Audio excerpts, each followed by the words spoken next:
We're boxing heavy in tonight's show, because a bit later on we're speaking to Gareth A. Davis from The Telegraph, and now we're going to speak to someone I've grown very fond of over the last few months, as most of the nation has done, of course. He came very close to beating Carl Froch, and most people, including myself, if I'm being honest, think that he should have been given that chance to finish off what he started so magnificently in that ring. He's on the line now to tell us exactly, of course, what he's doing over the festive period, and to tell us all the latest news with that rematch. We can say good evening to the wonderful George Groves. George, good evening. Happy Christmas to you. Evening, George. Merry Christmas. Good evening, Merry Christmas. And to you too. We're going to get to the Froch stuff a bit later on, because I'm sure you're bored of well, maybe not bored, but you're doing it all the time. So we're going to give you a breather for about 3 or 4 minutes. Is that okay? That's okay. Okay. Happy Christmas to you. How are you spending tomorrow? What are you up to? Go on tour Christmas Day, actually, because all my family live close by, so I'm at home with my wife, then we go to her nan's, then her mum's for dinner, then my mum's, then her auntie's. So it's actually not a bad day. Usually you don't wake up eating presents, eat some food before sleep, but now we're on the road. Are you one of these people, if you do all that travelling, you'll get to one place and you'll go, oh, just give me another hour at least here until we move? Yeah, pretty much. Well, we're like locals. Well, I am anyway. I move from one establishment to the next, eating everything in sight, and then by the end of the day, hopefully cleared everyone out. Now, you jest about eating as much as you can. Of course, I can. And Jay can, because at the moment we're no longer athletes. Of course, you know, we will be throughout the year, but we can. I get up on Boxing Day morning, and I walk past the table, there's a bowl of nuts and chocolates, and I'll delve in. I don't know why, but I do that at 9 o'clock in the morning on Boxing Day, and I just get bigger and bigger over the festive period. As a boxer, do you still have to watch what you do, even when you eat the turkey? And are you like only allowed 3 potatoes, or how does it work? No, I completely let myself go food-wise. Over Christmas, I think it's a break from the diet. It has to be, otherwise you get to this, halfway through January. If you haven't had a pig out over Christmas, then you're stuck getting depressed. But I've been training. I was training last week. I'm running this week. I'll be back punching again next week. So keeping the body active, and then obviously trying to battle off any weight gain this week. Okay, now it's time to talk about that fight with Froch. We give you 3 minutes that off there. That wasn't long, was it? 19-0 was the record going into it. I have to say, I can't believe the referee stopped it. I've heard you talk on it. I've heard Carl Froch talk about it. I've heard lots of experts talk on it. Again, have you got over it yet, George? Is it something that still rankles with you, or have you moved on and drawn a line under it? I don't know, it's one of them things. You have to draw a line under it, otherwise, life does go on. But at the same time, people shouldn't think, forget about it, get on with it now, because it's made a massive impact on my boxing career. It's made impact on my next fight, what my next moves will be. And the fact, the best consolation for this for me is that it was so controversial that there has to be a rematch. So Carl Froch obviously has now no credibility if he tries to go a route other than myself. The fact that it's the biggest fight out there for him commercially, he'll make the most amount of money from it. Everyone in the UK wants it. The TV networks want it.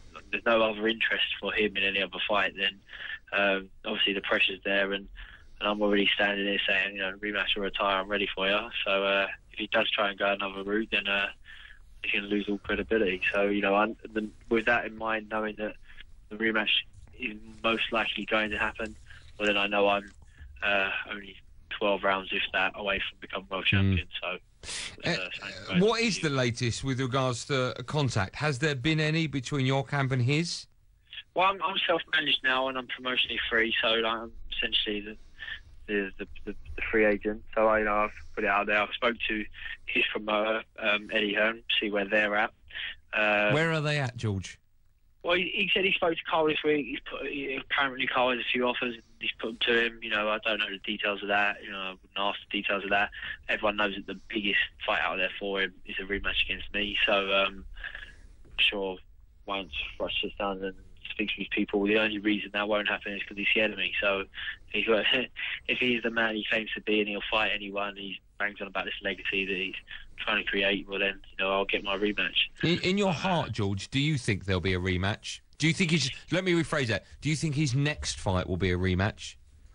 Well, I think Carl Froch is definitely at the end of his career, and not being funny, everyone in the division, even in the divisions below, will be licking their lips looking at him going, this guy's there for the taking. He's got 2 belts. This jumped up kid who can't fight, bros, 19-0, bashed him up, got robbed, didn't get a decision. Everyone wants to get their hands on him. So, it's important to me to be the next guy in line. Because do you think you will be? Well, I generally feel I will be, because I'm in a very strong position. The fact that that's the fight that everyone's talking about. Well, it's going to be very difficult for him to shy away and have any credibility, as I say, and even just try and sell a fight. He won't be able to box in the UK, that's for sure, if you're aiming against me, because no one's really going to be interested in buying a ticket to see him fight someone else. That means he's going to have to go fight abroad in someone else's back garden. Again, is that something that he's willing to do? He's known about boxing abroad before. He's pulled out Andre Ward, but it has to be in the UK. Ward's already come out and said that if I don't come to the UK, I just watched what happened against my last fight with him. So what's his options? He doesn't have many options. So yeah, I mean, my idea is the same. I said it before the fight. I want to become world champion. I'll take the quickest route rather than the easiest route.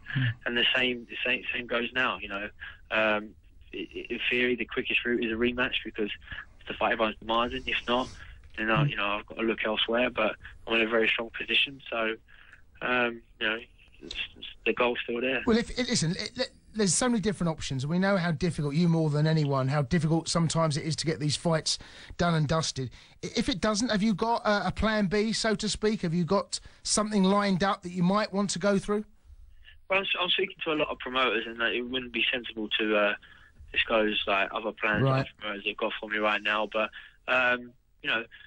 we'll be going. We're taking an appeal route because the fight was unjust, so we expect that I'll be made mandatory again, and a rematch will be enforced. If not, then again, there might be other ways to go about this. But I've got plenty of options at the moment. Still taking the Christmas period, turkey soaking, and then I'll make a decision. How many times have you watched the fight since, if at all?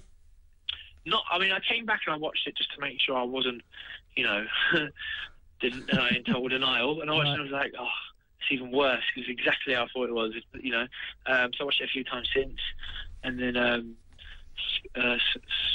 think it got wiped off my Skybox. It does that after a while. So I've got a DVD and I need to watch it, but I haven't really watched it because I'm not really thinking about tactics at the moment. And if I watch it, it's just going to upset me. Well, listen, I hope the fight, obviously, as most of the nation does, I hope the fight happens again. We had Adam Booth in the studio not long after that. He was very complimentary about you. Yep. He came up with a great line, and it was ad-libbed as well when he said it was brilliant. He said, I've seen the fight a few times. I was amazed it ended with a headlock from the referee, because that's how they usually start the fights. So obviously he wants it to happen again. Let me ask you, were you surprised how much the public opinion of you changed from the minute the fight was stopped, and then you were sat on the side of the ring, you were talking to the guy from Sky Sports? When Carl was speaking, they were booing him. When you were speaking, they were all standing up clapping, which was, in effect, the complete opposite of what happened when you both walked into the ring. I'm guessing that's completely changed now, and that's how it is for you in your life. Has that surprised you, how quickly and how different people have they're now supporting you? No, I don't think so. I mean, I had great support before the Froch fight was made, and I knew I had to go about the build-up in a certain way to not necessarily get under Carl Froch's skin, but just to get him anxious, get him nervous, get him worried, and he did. By the time he ring walked, he got in the ring with an army of guys that he hid behind. I stood in the middle of the ring, looked for him, and I couldn't find him behind a sea of faces. My mum said to me in the build-up, "Oh, you're going to get booed. People don't like you. I don't like it. The people don't like you." And I was like, "Oh, Mum, don't worry about it." I said, "They'll boo me on the way in, but they'll cheer me on the way out." And I know she looked at me sideways. I said, "All I've got to do is go out there and box. I'll say I'm going to box, and then if I do that, then I'll do just fine." And I managed to get enough things right in the build-up to that fight that I got the fight right as well. Yep. People aren't as close to the nitty-gritty and the details, obviously, me and Froch's camp and that. So the things that are said, and then the headlines that are grabbed, disrespectful and the rest of it, people are going to obviously not understand the full story and assume that I'm being very disrespectful. But if you break down anything that I've said in the build-up and Carl Froch has said, and obviously the only one who was disrespectful was him. He said he was going to go there and knock me out, and he failed. So. Yeah, I think it's just one of them things.